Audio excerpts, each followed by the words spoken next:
Quem está mais próximo de se tornar o novo Mugiwara?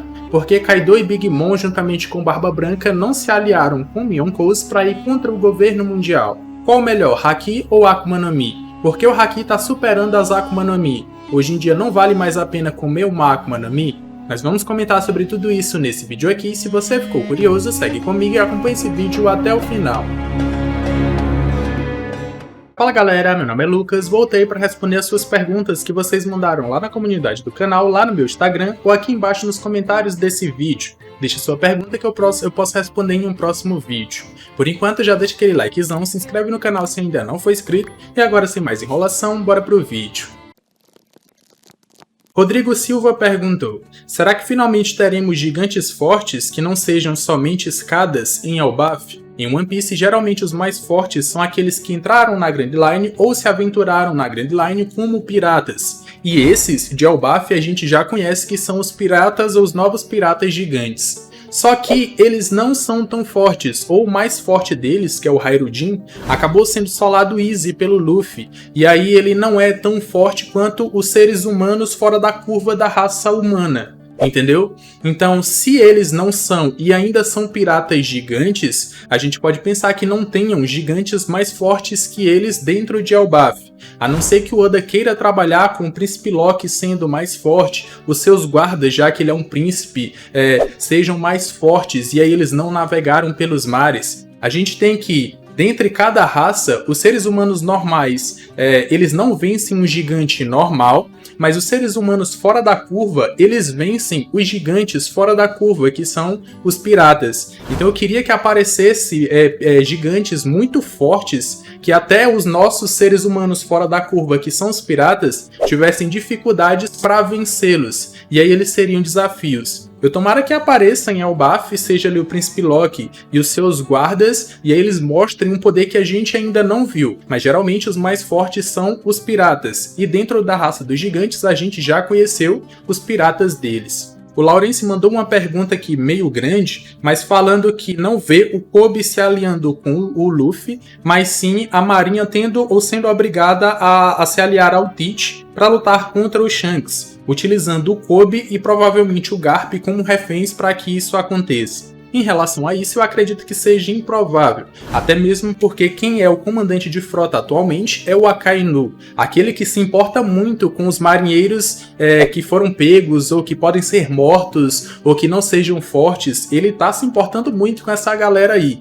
e por isso o Garp não pediu ajuda de ninguém, pegou só o seu naviozinho e foi atrás do Kobe sozinho. Ele foi pegar ali o Elmepo, mas ele vai diretamente sozinho para lutar contra o Yonkou e tentar pegar o Kobe de volta.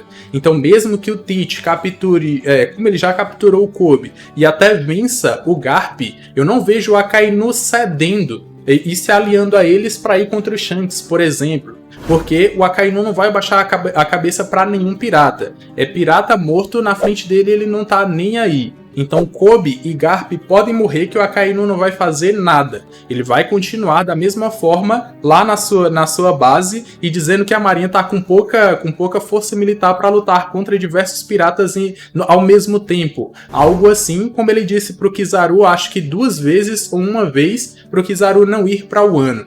Então eu não vejo essa aliança acontecer mesmo que o Teach forçasse isso, porque o Akainu não aceitaria. Shoto perguntou: as recentes demonstrações de Haki, como Luffy e Kaido decidindo a batalha com revestimento do rei, ou Lawin utilizando a fruta da doença usando o seu Haki, tiraram quase que todo o hype das frutas, e por isso a galera está subestimando o Teach. Será possível o Teach, além do Busoshoku mostrado em Amazon Lily, fazer uma demonstração de uso exímio do Haki mais pra frente? Ou será sempre um especialista apenas na fruta? Na luta do Luffy contra o Kaido, a gente viu o quão é importante o Haki do armamento. Não eles utilizando, mas a menção, não só o Haki do armamento, como todos os Hakis. E não foi na luta diretamente entre eles, mas na menção do Kaido ao Roger, dizendo que só com o Haki ele conseguiu alcançar o topo do mundo da pirataria.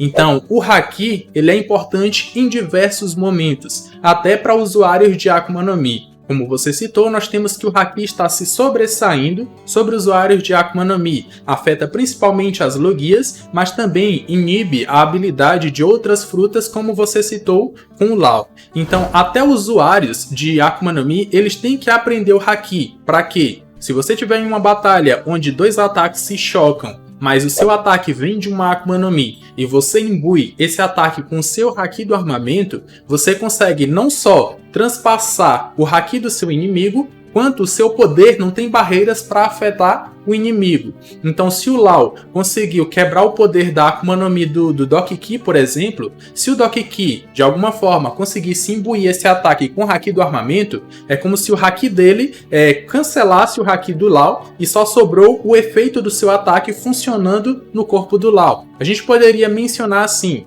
mas sei lá, um ataque de raios do Enel, por exemplo, não afeta o Luffy, que é de borracha, mas se ele imbuir esse ataque de raios com o Haki do armamento, vai afetar o corpo do Luffy. E se o Luffy utilizar o Haki para proteger, esses Haki, se forem equiparados, eles vão se cancelar, vai sobrar só o raio. E aí, como o Luffy é de borracha, não vai funcionar. Então o Haki é superior a tudo dentro da obra de One Piece. Até o usuário de Akuma no Mi tem que aprender esse Haki para fazer com que seus poderes funcionem em outras pessoas que também são usuários de Haki. Porque se ele não souber, além de tomar o dano, ele não vai conseguir afetar o seu inimigo, porque ele vai se proteger com a barreira de Haki. Gustavo Henrique perguntou: naquela cena onde o Bon Clay engana a Hina em Alabasta, ele por acaso conseguiu transformar seus companheiros no Chapéu de Palhas? Ou foi só uma cena que os companheiros deles foram desenhados como Chapéu de Palhas só para enganar? Mesmo que essa pergunta pareça simples, ela é uma pergunta muito boa. Primeiro que, respondendo a sua pergunta especificamente, não, ele não transformou os seus companheiros nos Mugiwaras. Eles só se caracterizaram como os Mugiwaras. O Bon Clay sim se transformou no Luffy, eles se caracterizaram como os Mugiwaras e enganaram a Hina, fazendo pensar que eles tinham mudado de navio. Só que essa pergunta é interessante porque, se fosse exatamente o que você falou, se isso fosse verdade, isso aí poderia facilmente ser o despertar do Bon Clay. O despertar, ou a característica do despertar, é trazer o poder que antes afetava só o usuário para fora. O Luffy, ele dá ou emborracha as coisas, trazendo a borracha que antes afetava só ele para outras pessoas, coisas ou elementos. O Law traz o Room, que antes só afetava ali em volta do seu corpo. Ele agora pode dar para outras coisas, como ele faz com a sua espada. O Kid, o magnetismo, ele era o vetor de atrair ou repelir. Depois ele trouxe para fora e pôde dar isso para outras pessoas. Então o despertar do Bon Clay poderia ser exatamente esse. Ele dá aquela característica que antes afetava só o seu corpo para outras pessoas. Aí no meio de uma batalha, ele poderia transformar o seu inimigo, por exemplo, no Chopper. No Chopper pequenininho, que não teria o controle de todas as outras formas. E aí o Chopper pequenininho não teria as capacidades que esse inimigo, como Chopper pequeno, não teria as capacidades que ele teria com seu corpo normal. E seria um despertar bem apelão e também poderia ser utilizado para enganar ou caracterizar outras pessoas para enganar o seu inimigo, como aconteceu recentemente na Guerra de Wano.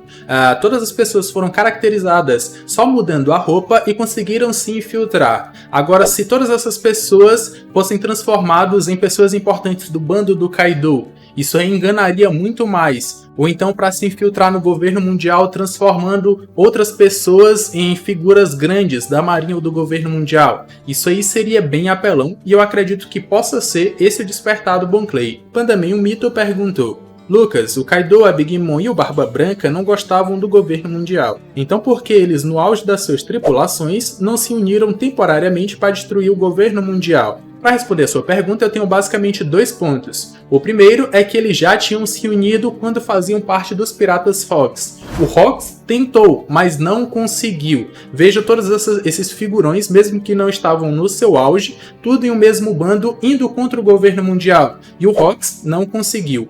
O segundo ponto é que se Kaido, Big Mom e Barba Branca não gostam do governo mundial, eles também não se gostam entre si. Eles nunca se aliariam e, na verdade, eles se separaram porque nunca se gostaram, então não teria como eles se aliarem para ir contra o governo mundial. A Big Mom e o Kaido são os mais próximos dentre os Yonkous, a gente poderia dizer assim. A Big Mom até disse que viu o Kaido como seu irmão mais novo ou parte da sua família, e eles não tinham se unido antes, se não fosse o Luffy lá na ilha da Big Mom fazer todo o alvoroço que fez para fazer a Big Mom vir atrás dele até o país de Wano. Só quando ela estava no país de Wano, depois de uma briga gigantesca que virou a noite, a gente não sabe nem como foi esse desenrolar, o Kaido e a Big Mom se uniram e criaram a aliança mais forte do mundo de One Piece. Mas se não fosse por isso, eles não teriam se aliado. E posso dizer até um terceiro ponto, que esse terceiro ponto é: cada um quer se tornar o rei dos piratas, menos o Barba Branca. Então, não tem como ter dois reis dos piratas, só pode ter um.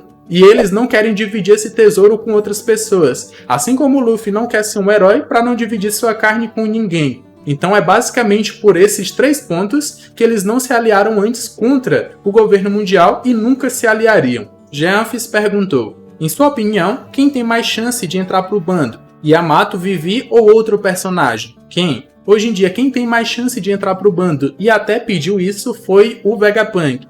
A gente não sabe se vai ser todos os Vegapunks, a gente não sabe se vai ser por muito tempo, mas quem quer navegar com os Mugiwaras é o Vegapunk, então ele é a pessoa mais próxima. Mas se o Vegapunk entrar para o bando e demorar só um pouquinho e já desembarcar em uma outra ilha, como por exemplo New Kama Land, que agora é a nova base do exército revolucionário, e ele ficar com os revolucionários, aí eu acredito que a segunda pessoa mais próxima a entrar pro bando é a Yamato.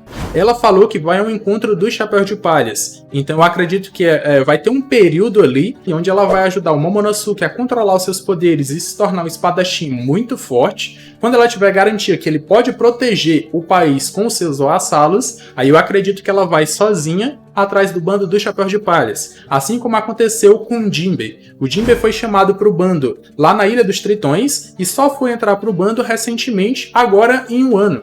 Ele já até tinha entrado efetivamente para o bando lá em Holy Cake, mas só veio a navegar agora em Wano e ele está com os Mugiwaras. Então acredito que vai acontecer alguma coisa parecida com a Yamato também. Meliodas TV perguntou: o Katakuri pode recriar o Gear Force do Luffy se ele fizer o que o Luffy faz, só que usando seu mote? Se ele fizer exatamente como o Luffy faz, soprando ar nos seus músculos, não vai acontecer, ele não vai conseguir. Mas utilizando o seu mote, ele consegue se moldar sim, como a forma do Luffy, mas só isso mesmo. Ele não vai ter todas as características que o Luffy tem no Gear Force, até porque a sua propriedade ou a propriedade da sua Akuma no Mi é diferente da propriedade do Luffy. Por mais que o mote ele seja elástico, não é tão elástico quanto uma borracha, ou como é a borracha do Luffy.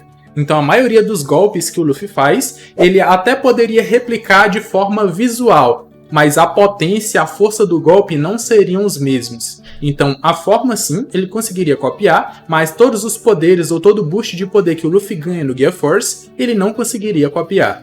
Chopper FF perguntou: Sogeking, você acha que o Kabuto do Usopp pode comer uma Akuma no Mi? Não só acho, como eu tô esperando por isso. Eu quero que o Usopp tenha algum boost de poder agora, nessa ilha do Vegapunk ou Egghead. Mas acredito mais que se o Usopp for ter power-ups nesse novo arco, vai ser pegando as tecnologias que o Vegapunk cria ao redor da ilha e adicionando ao seu arsenal. Recentemente foi mostrado uma arma de bolhas de Kairoseki. Ela lança diversas bolhas com propriedades do Kairoseki. Se o Usopp conseguisse colocar isso no seu Kabuto, já seria maravilhoso. Imagine outras coisas que o Vegapunk não pode ter criado que o Usopp pode colocar no seu arsenal. Mas eu gostaria que o seu Kabuto pudesse comer uma Akuma no Mi. Sei lá, a Akuma no Mi de algum animal que pode dar as características para o corpo do Usopp. Por exemplo, um camaleão. Quando o Usopp tiver com medo, o seu Kabuto vai estar com medo também. Vai utilizar o poder do camaleão para se camuflar. E essa camuflagem passa para o corpo do Usopp. Isso seria maravilhoso, adoraria ver isso. Agora chegou a sua vez de participar desse vídeo, já comenta aqui embaixo a sua pergunta para o próximo Sogeking Responde,